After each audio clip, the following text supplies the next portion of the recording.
முருக பக்தர்களுக்கு வணக்கம். நான் ஜெயமேஸ்கே கோபி. நீண்ட நாள் கழித்து இன்னைக்கு முருகேசன் ஐயா பார்க்க போனேன். முருகேசன் ஐயானாலே அற்புதம், அதிசயம்தான். நான் எதை மனசில் நினச்சிட்டு போனோனோ உள்ளே நுழைஞ்ச உடனே அந்த விஷயத்தை அவர் சொன்னார். மெய் சிலிர்த்து போயிட்டேன். உண்மையில் ஒரு பெரிய தெய்வ பிறவி. ஐயா வந்து நானும் அவரும் சேர்ந்து ஒரு நேர்காணல் பண்ணணும் அப்படின்றத சொன்னார்.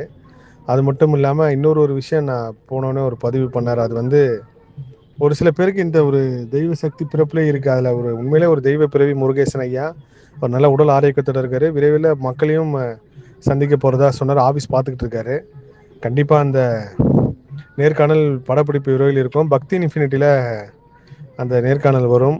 அவரே நாள் சொல்கிறேன்னு சொல்லியிருக்காரு. பெரிய ஆச்சரியம் ஐயா இன்னைக்கு சந்தித்தது.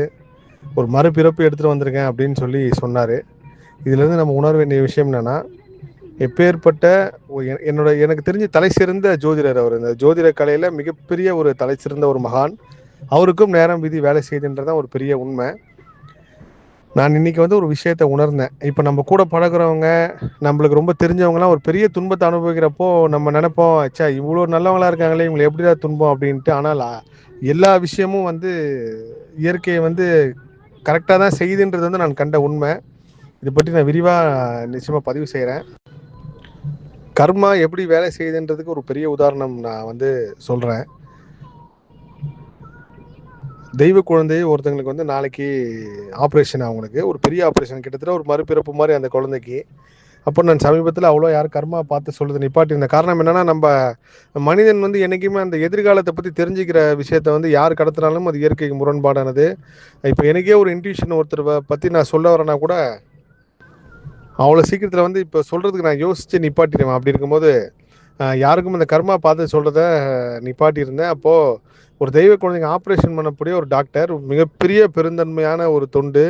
அவங்க செய்கிற அந்த மருத்துவ தொழிலுக்கு உண்மையிலே ஒரு பெரிய சேவை செய்யக்கூடியவரால் அந்த குழந்தைக்கு உண்டான அவங்க எந்த ஃபீஸுமே நான் வாங்கலை, அந்த ஆப்ரேஷன் பண்ணித்தரேன்றப்போ அவங்க தங்கச்சி வாழ்க்கையை பற்றி சொன்னாங்க. தங்கச்சின்னா அவங்களோட அப்பாவோட தம்பியோட பொண்ணு தங்கச்சி. அந்த தங்கச்சிக்கு இந்த மாதிரி அவங்க குடும்பத்தில் எல்லாருக்குமே குழந்தை கிடையாது. எல்லாருக்குமே ஏதோ பாம்பு அம்சமான ஒரு ஸ்கின் டிசீஸோட பிறக்கிறாங்க அப்படின்னு சொல்கிறப்போ அவங்ககிட்ட நான் ஒரு விஷயம் பேசுகிறேன், கேட்கும்போது அது அவங்க சொல்கிறாங்க, இயற்கை எவ்வளோ சமமாக வேலை செஞ்சுருக்கு பாருங்கள். இப்போ அந்த தங்கச்சின்னு சொல்கிறவங்களோட அப்பா ஒரு பெரிய அளவுக்கு ஒரு பாம்பை இவங்க அடிச்சிருக்காங்க. இந்த விவசாயம் நல்லா இருக்கும்போது அந்த பாம்பை கன்சீவாக குட்டியோடு இருந்திருக்கு அப்படின்னு சொல்கிறாங்க. இதெல்லாம் தாண்டி இன்னொரு பெரிய விஷயம், அவங்க வாழ்க்கையில் அந்த கர்மா தொடர்ந்து வந்துக்கிட்டே இருக்கு. அவங்க வீட்டில் பிறந்த எல்லாருக்குமே அந்த ஸ்கின் டிசீஸ், அந்த பாம்பு சம்மந்த மாதிரி ஒரு தோல் பிரச்சனை வருது எனக்கு கேட்டு அதிர்ச்சி ஆகிட்டேன். ஸோ இயற்கை நம்ம யாருக்குமே தெரியாமல் ஒரு விஷயம் செய்கிறோம். ஆனால் அது கண்டிப்பாக இயற்கை பார்த்துக்கிட்டே இருக்குது. எல்லாமே சமமாக கிடைக்கின்றதப்போ நான் உங்ககிட்ட சொன்ன சில விஷயங்கள். ஸோ யாராக இருந்தாலும் இது அந்த இயற்கையோட நீதியிலேருந்து தப்ப முடியாதுன்றது அந்த ஒரு சமூகம் பெரிய உதாரணம் வச்சு இது இன்னும் ரொம்ப சுருக்கமாக தான் சொல்லியிருக்கேன். அவங்க அனுமதி பெற்று கண்டிப்பாக இதை பற்றி நான் விரிவாக சொல்கிறேன்.